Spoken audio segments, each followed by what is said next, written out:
গেল এই দেশ কিভাবে চলবে। হিন্দুরা বলল গোটা দেশ একসাথে থাকবে, হিন্দুরা যেহেতু সংখ্যায় বেশি হিন্দুদের রাজত্ব চলবে। মুসলমানদের মধ্যে অধিকাংশ মুসলমান তারা বলল যে না, আমাদের এত বড় দেশের দরকার নাই, এত বিশাল রাষ্ট্রের প্রয়োজন আমাদের নাই, আমরা ছোট্ট একটা ভূখণ্ড পেতে পারি, আমরা সেই ভূখণ্ডের অভাব অনটনে থাকতে পারি, সেই ভূখণ্ডে আমরা 3 বেলা না খেয়ে থাকলে 1 বেলা যেন খেয়ে থাকতে পারি, 1 বেলা যদি না খেতে পারি প্রয়োজনে আমরা পেটে পাথর বাঁধবো, আমরা সব ত্যাগের কোরবানি স্বীকার করব, কিন্তু একটা ভূখণ্ড চাই যেই ভূখণ্ডে আইন চলবে কার, যেই ভূখণ্ডে আজানটা হোক। একটু শেষ হয়ে যাবে।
মুহতারাম হাজিরিন, বলতেছিলাম এইভাবে এই গোটা ভারতবর্ষের অধিকাংশ মুসলমান তারা এই সিদ্ধান্ত নেবেন যে আমাদের অন্য সব দিকে আমরা ছাড় দিব, অন্য সব দিকে আমরা ত্যাগের কোরবানি স্বীকার করব, কিন্তু সকল কিছুর বিনিময়ে আমরা একটা ভূখণ্ড চাই, আমরা একটা দেশ চাই, আমরা একটা মানচিত্র চাই, যেই দেশে যেই ভূখণ্ডে যেই মানচিত্রে আইন চলবে কার, সংবিধান হবে আল কোরআন, এমন একটা রাষ্ট্র আমরা চাই। মুসলমানরা সেজন্য অনেক ত্যাগ স্বীকার করলো, অনেক কোরবানি দিল, হাজার হাজার নয় লক্ষ লক্ষ মুসলমান নিজেদের বাধ্যতার ভিটে মাটি ছাড়লো, কোটিপতি মুসলমান একদিনে পথের ভিখারিতে পরিণত হয়ে গেল, অনেক ভাই নিজের ভাই থেকে বিচ্ছিন্ন হয়ে গেল, অনেক বোন ভাইকে ছেড়ে দিল, অনেক বাবা সন্তান থেকে আলাদা হয়ে গেল, অনেক দম্পতির সন্তান রাস্তার মধ্যে মারা পড়লো, শহীদ হয়ে গেল, হাজার হাজার লাখ লক্ষ মানুষের রক্তের উপর দিয়ে, হাজার হাজার লক্ষ লক্ষ মানুষের জীবন যৌবন সকল সম্পত্তির উপর দিয়ে শেষ পর্যন্ত মুসলমানরা একটা ভূখণ্ড পেল, যেই ভূখণ্ডে আইন চলবে কার। আর সেই ভূখণ্ড পাওয়ার জন্য গোটা ভারতবর্ষের সব অঞ্চলের মুসলমানরাই ত্যাগ স্বীকার করেছিল, কোরবানি করেছিল। পাঞ্জাবের মুসলমান, সেই সীমান্ত প্রদেশের মুসলমান, সেই বেলুচিস্তানের মুসলমান, লাহোর থেকে করাচি পর্যন্ত গোটা ভারতবর্ষের মুসলমানরাই ত্যাগ আর কোরবানি স্বীকার করেছে। তবে সবচেয়ে বেশি ত্যাগ, সবচেয়ে বেশি স্যাক্রিফাইস যারা করেছে তারা হলো আমাদের বাংলাদেশের মুসলমান। এই বাংলাদেশের মুসলমান বাড়ির কাছের কলকাতা এটাকে লাথি মেরেছে, বাংলাদেশের চতুর্পার্শ্বের ভারত ইন্ডিয়া, সেই ভারতকে তারা 14 তালাক দিয়েছে, দিল্লিকে তারা দিল্লিকে তারা চূড়ান্ত ভাবে ত্যাগ করেছে। দূরত্বের সেই পশ্চিম পাকিস্তানি খান পাঠানদের সঙ্গে তারা হাতে হাত রেখে একটা ভূখণ্ড গড়লো, একটা রাষ্ট্র গড়লো। স্বপ্ন ছিল একটাই, হৃদয় আরজু তামান্না ছিল একটাই, আইন চলবে কার। এভাবে 47 সালে গঠিত হলো পাকিস্তান। কিন্তু দুর্ভাগ্যজনক ভাবে পাকিস্তান গঠন হওয়ার পর থেকে পাকিস্তানের পশ্চিম পাকিস্তানি শাসক গোষ্ঠী গাদ্দারি, বিশ্বাসঘাতকতার একটার পর একটা নজির কায়েম করে গেল। ওলামায়ে কেরাম বললেন, জাতির সঙ্গে ওয়াদা ছিল, অঙ্গীকার ছিল, ইসলামী হুকুমত হবে, আল কোরআনের শাসন হবে, ইসলামী খেলাফত কায়েম হবে। কোথায় আপনারা ইসলামী শাসন কায়েম করেন না কেন? শাসকরা জবাব দিত যে হুজুর, রাষ্ট্রটা এখনো শিশু, এখনই এটা ইসলামী হুকুম কায়েম করতে পারবে না, একটু বড় হোক, আস্তে আস্তে ইসলাম কায়েম করব। 5 বছর, 10 বছর, 15 বছর, 20 বছর যায়, কিন্তু এই শিশু আর বড় হয় না। 20 বছর পরে হুজুর জিজ্ঞাসা করলেন, তোমার এই দুইটা খাটাস পোলা বড় হবে কবে? 20 বছর হয়ে গেছে, এখনো বড় হয় না। 24 বছর হয়ে গেছে, এই পোলা বলে এখনো শিশু রাষ্ট্র। আমার আব্বা জান শাইখুল হাদিস রহমতুল্লাহি আলাইহি বড় দুঃখ নিয়ে, হৃদয় রক্তক্ষরণ নিয়ে একটা কৌতুক করে কথাটা বলতেন, যেই পোলা 24 বছরও বালেগ হয় না, ওই পোলা 90 বছরও আর বালেগ হবে না। আরে বলেন, 24 বছরে কোন মানুষ শিশু থাকে? আরে 24 বছরে তো মানুষ আবু সাইদ হয়, জালিমের বুলেটের আঘাতে বুক পেতে দিয়ে জাতির জন্য অকাতরে জীবন দিয়ে দেয়। 24 বছরের যুবকরা তো ফ্যাসিবাদের মোকাবেলায় লড়াইয়ের ময়দানে, যুদ্ধের রণাঙ্গনে জীবন দেয়।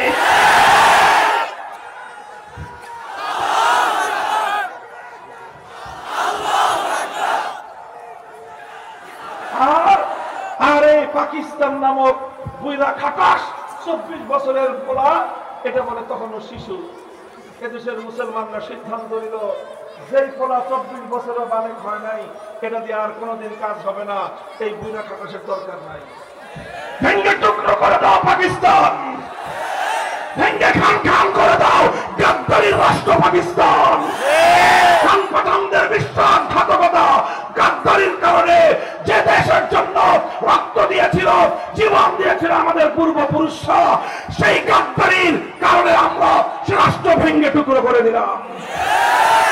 এই সময়ে এই বাংলাদেশে একজন নেতা, যিনি 47 সালে মুসলিম লীগ করতেন, 47 সালে যিনি বলতেন যে মুসলমানদের জন্য আলাদা রাষ্ট্র গঠন করলে ভালো হবে, যিনি 47 সালে বলতেন মুসলমানদের রাষ্ট্র হলে কোরআনের হুকুমত হবে, এরপরে আস্তে আস্তে আস্তে আস্তে উনি আওয়ামী লীগ, তিনি মুসলিম লীগ থেকে আওয়ামী মুসলিম লীগ, আওয়ামী মুসলিম লীগ থেকে আওয়ামী লীগ হয়ে গেলেন।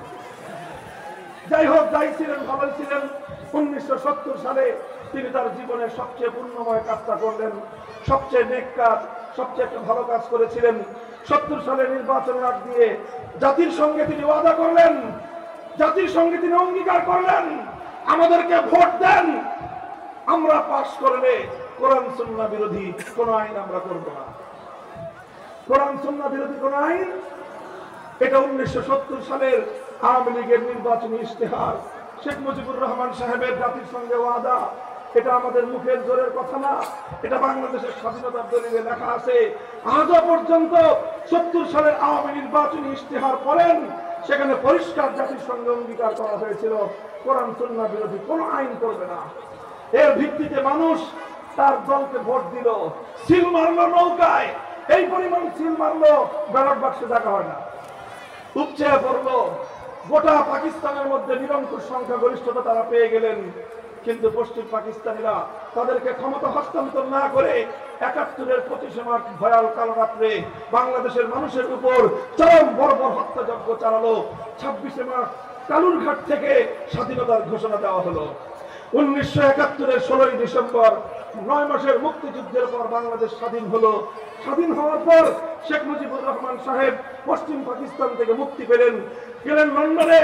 তারপরে তার সঙ্গে যোগাযোগ হলো শ্রীমতী ইন্দিরা গান্ধী, ভারতের প্রধানমন্ত্রী তৎকালীন ইন্দিরা গান্ধী সাহেবা তিনি শেখ মুজিবুর রহমানের মুজিব কোটের পকেটের মধ্যে ছোট্ট একটা চিরকুট লিখে দিলেন।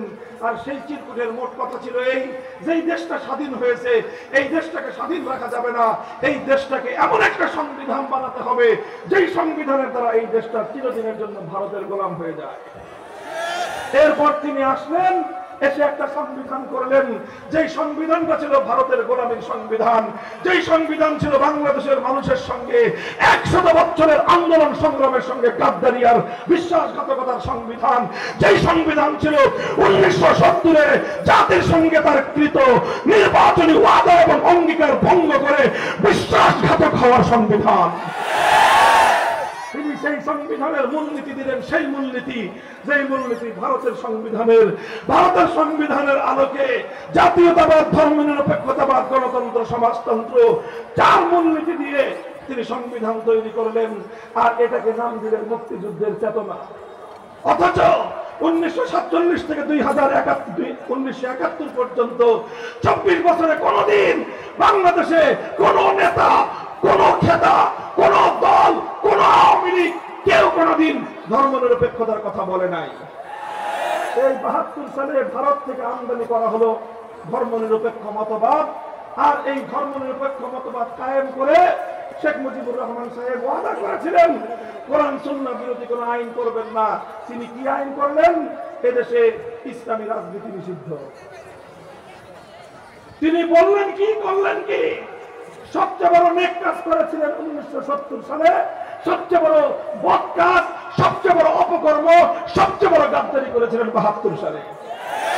এরপরে এই অপকর্মের প্রায়শ্চিত্ত করেছেন 75-এর 15ই আগস্ট। এরপর ইতিহাস অনেক লম্বা। বিগত 50 বছর ধরে বাংলাদেশের মানুষকে 72-এর চেতনা, 72-এর ভেজাল চেতনা, 72-এর ভারতীয় চেতনা, 72-এর ইন্ডিয়ান চেতনা, 72-এর কুফরি চেতনা, 72-এর বাংলাদেশ বিরোধী চেতনাকে 71-এর চেতনা বলে মানুষকে খাওয়ানো হয়েছে। 24 সালে ছাত্র জনতায় ধোঁকাবাজি করে ফেললো।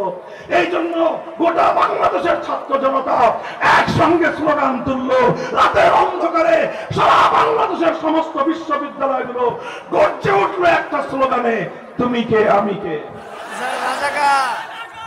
এটা মাদ্রাসা ছাত্ররা বলে নাই, এটা বলেছে ঢাকা বিশ্ববিদ্যালয়ের ছাত্ররা, জাহাঙ্গীরনগরের ছাত্ররা, চট্টগ্রাম, রাজশাহী, খুলনা, গোটা বাংলাদেশের ছাত্র জনতা একসাথে বলল, এই 71-এর চেতনার নামে 72-এর এই ভণ্ডামির চেতনা দেশের মানুষ সহ্য করবে না।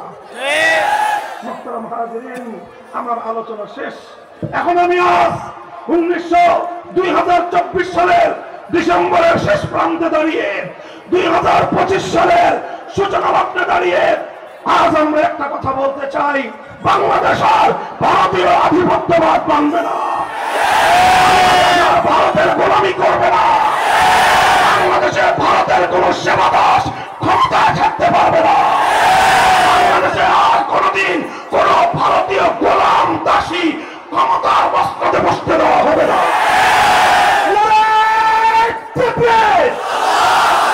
ভারতের গোলামেরা,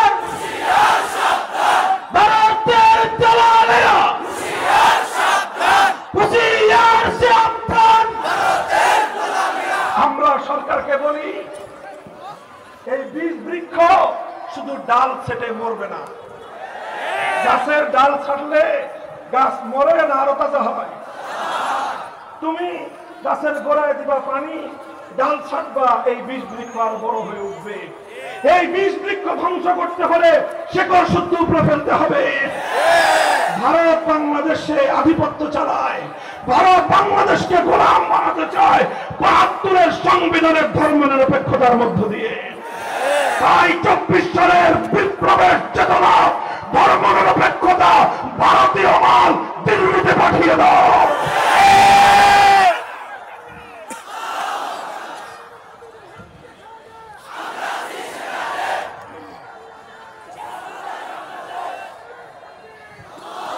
এটা হলো প্রথম কথা, যে এই ধর্মনিরপেক্ষতা নামক সেকুলার ধর্মের সংবিধান মুসলমানদের দেশে চলতে পারে না। এই দেশ 47 সালে আমরা ভাগ করেছিলাম, হিন্দুদের সঙ্গে কথা ছিল আল কোরআন হবে দেশের সংবিধান। এই ভাগ ছিল মুসলমানদের ভাগ, এ ভাগে কথা ছিল আইন চলবে একমাত্র কার। আজ আমাদের সঙ্গে ৭৫ বছর ধরে, প্রায় ৮০ বছর ধরে আমাদের সেই প্রাপ্য অধিকার থেকে আমাদেরকে বঞ্চিত করা হয়েছে। এবার বৈষম্যহীন বাংলাদেশ গড়ার অঙ্গীকার। ৭০-৮০ বছরের বঞ্চনাকে এবার বুঝবার সময়। এবার বাংলাদেশের মানুষ তাদের হাজার বছরের অভিপ্রায় আল্লাহর কোরআনের আইন বাস্তবায়ন করবার সময়। এই জন্য সংবিধান সংস্কারের যে আওয়াজ, এখানে আমাদের পরিষ্কার প্রস্তাবনা হবে, সংবিধানে আজ এমন একটা ধারা সংযুক্ত করতে হবে যেই ধারার মূল কথা হবে এ দেশে ইসলামী শরিয়া বিরোধী, কোরআন সুন্নাহ বিরোধী কোন আইন, কোন নীতিমালা, কোন বিধিমালা চলবে না। থাকলে বাতিল বা কার্যকর বলে গণ্য হবে। এই সংস্কার, বেশি সংস্কার লাগবে না, শুধু একটা ধারা সংযুক্ত করেন, ইসলামী শরিয়া বিরোধী কোন আইন থাকলে মুসলমানদের দেশে সেটা অকার্যকর হবে। এটা আমরা এখন দাবি করতেছি, এখন দাবির পর্যায়ে থাকবো, আর কিছুদিন আমরা এটাকে দেখবো যে এটা কি করা হয়। কথা বলেন ঠিক না বেঠিক? ৫ই আগস্টের বিপ্লব বাংলাদেশকে মুক্তিমুক্ত করার বিপ্লব। ৫ই আগস্টের বিপ্লব এদেশ থেকে তাওহীদ বিরোধী শিরকের সিম্বল সমস্ত মূর্তি বঙ্গোপসাগরে ভাসিয়ে দেওয়ার বিপ্লব। এই বিপ্লব ইসলামী বিপ্লবের সূর্যোদয়ের আগের শুভেচ্ছাদি। এই কথা পরিষ্কার বলি, যদি আজ আমাদের এ কথা ভালোই মান্য না করা হয়, তাহলে আমি তোমাদেরকে বলবো, তোমরা প্রস্তুতি নাও। প্রতিটি স্কুলে, প্রতিটি কলেজ, প্রতিটি ইউনিভার্সিটি, প্রতিটি আলিয়া মাদ্রাসা, প্রত্যেকটি কওমি মাদ্রাসা তোমরা দুর্গ করে তোলো। প্রজন্ম ঐক্যবদ্ধ হও, হাতে হাত রেখে টেকনাফ থেকে তেঁতুলিয়ায় তোমরা প্রস্তুত হও একটা বিপ্লবের জন্য। সে বিপ্লব হবে আল কোরআন কায়েমের বিপ্লব, আমি রাষ্ট্র প্রতিষ্ঠার বিপ্লব।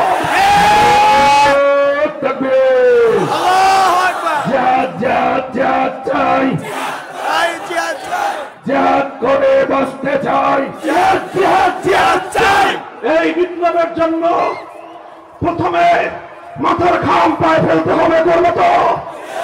রাতের অন্ধকারে চোখের অশ্রু ছেড়ে আল্লাহর কাছে সাহায্য চাইতে হবে, চাইবা তো? ঘাম আর অশ্রুর পরে প্রস্তুত হতে হবে। আগস্ট বিপ্লবের মতো শুধু ২০০০ নয়, প্রয়োজনে ২ লক্ষ তাজা প্রাণ, চাইলে ২ কোটি তাজা প্রাণ শহীদি ঈদগাহে আল্লাহ কোরআনের রাজ কায়েম করবার জন্য, শাহাদাতের জন্য প্রস্তুত থাকতে হবে।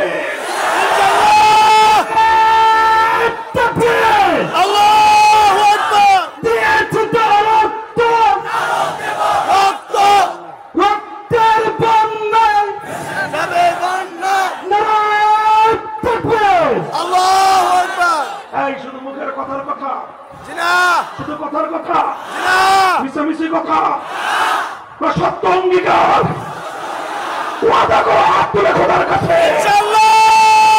বিপ্লবের জন্য জীবন দেওয়া কারা, রক্ত দিবা কারা, শহীদ ঈদগাহে কারা কারা জমায়েত হবা, কারা কারা জমায়েত হবা।